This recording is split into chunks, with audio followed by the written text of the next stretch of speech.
Bismillahirrahmanirrahim. Nahmaduhu wa nusalli ala rasulil karim amma ba'd. Iman atas perkara-perkara gaib. Dari Mu'adz bin Jabal radhiyallahu anhu, Nabi sallallahu alaihi wasallam bersabda, "Wahai Mu'adz, apakah kamu mengetahui apa hak Allah atas hamba dan apa hak hamba atas Allah?"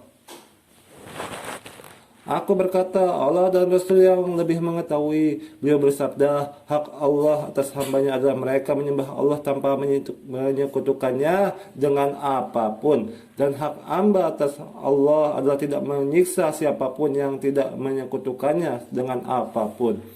Hadis riwayat Muslim bab ad-dalil ala man mata nomor 144. Dari Ibnu Abbas radhiyallahu anhu, Rasulullah SAW bersabda, barang siapa menjumpai Allah dalam keadaan ia tidak menyekutukannya dengan apapun dan tidak pernah membunuh seseorang, maka di hadapan Allah karena tidak adanya dosa besar itu akan hadir dalam keadaan ringan. Tabrani Majmu' az-Zawaid bab 1 nomor 167.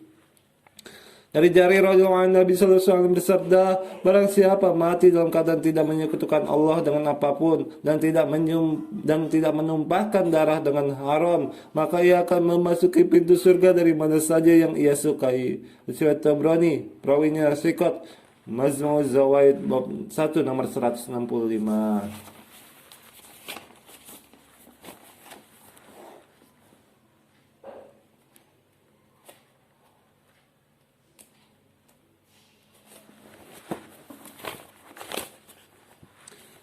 Salat fardu. Dari Hamzah al-Usaidi radhiyallahu anhu, bahwa Rasulullah SAW bersabda, barang siapa menjaga 5 salat dengan menyempurnakan wudunya dan memperhatikan waktunya, menyempurnakan ruku dan sujudnya, dan dia salat dan menganggap bahwa salat adalah hak Allah atas dirinya, maka diharamkan baginya neraka. Hadis riwayat Ahmad bab 4 nomor 267. Dari Abu Qatadah bin Ribi radhiyallahu anhu, Rasulullah SAW bersabda, Allah berfirman di dalam hadis qudsi, sungguh aku fardukan 5 salat atas umatmu. Aku berjanji bahwa barang siapa datang kepadaku dengan menjaga 5 salat tersebut pada waktunya, aku akan memasukkannya ke dalam surga, dan barang siapa tidak menjaganya maka tiada janjiku baginya. Apakah akan aku maafkan atau aku menyiksanya? Abu Daud bab Muhafazatu ala salati nomor 43.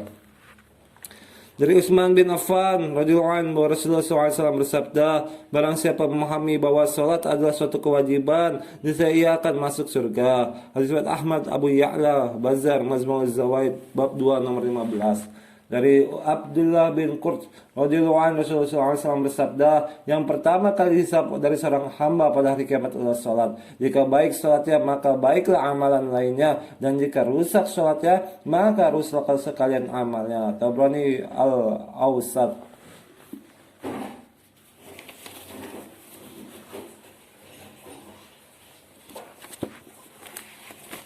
Ilmu.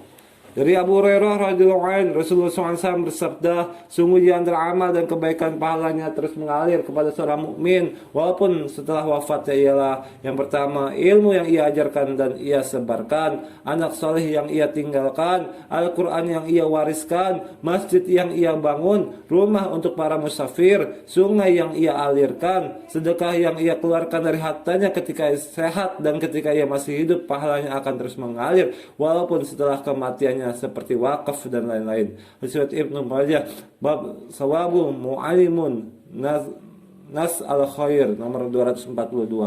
Dari Anas radhiyallahu anhu meriwayatkan, sungguh Nabi SAW jika bersabda, maka beliau akan mengulanginya sampai 3 kali agar dapat dipahami. Riwayat Bukhari bab man adal, hadis nomor 95.